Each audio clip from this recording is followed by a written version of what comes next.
Teksa vitet të fundit, zona e Dajqit në Bashkinë e Shkodrës ka marrë një vrull të madh në kultivimin e bimeve dekorative, kryetari i fshatit apelon edhe drejtorinëve që kanë emigruar që të rikthehen për të investuar në vendlindje. Ju them me tan zemër që mu kthyn këtë vend se nuk ka vend më të bukur se sidomos Shkodra në përgjithësi, po Dajqi është një mrekulli në veti. Kto ka punë për këdo. Mos shkojnë mendja se fitojnë më tepër në Itali apo në Gjermani.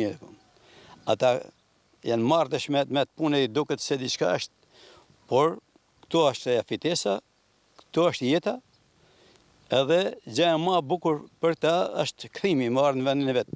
Pietrani thotë se institucionet duhet të inkurajojnë kultivuesit të rinj për bime dekorative, mungojnë subvencionet, gjë që do të kishte ndihmuar sadopak investuesit në hapat e parë, po ashtu në zonë mungon edhe ujë për vaditje. Në disa vende subvencionimi, sidomos te ata trit që kanë filluar me bë sera, se sera kushtojnë edhe shteti i dhanë subvencionime gjë mirë.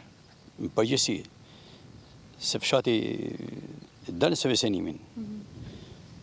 Se jep përparësi, jep një e bën mes përpara. Me kënë shteti me mendos për ujin, për vaditjen.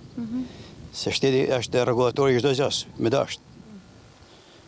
Kjo zonë kish me kënë model. Sot bimet dekorative të zonës së Dajqit janë kthyer në furnizues kryesor të tregut rajonal, duke marrë vëmendjen edhe për tej kufirit.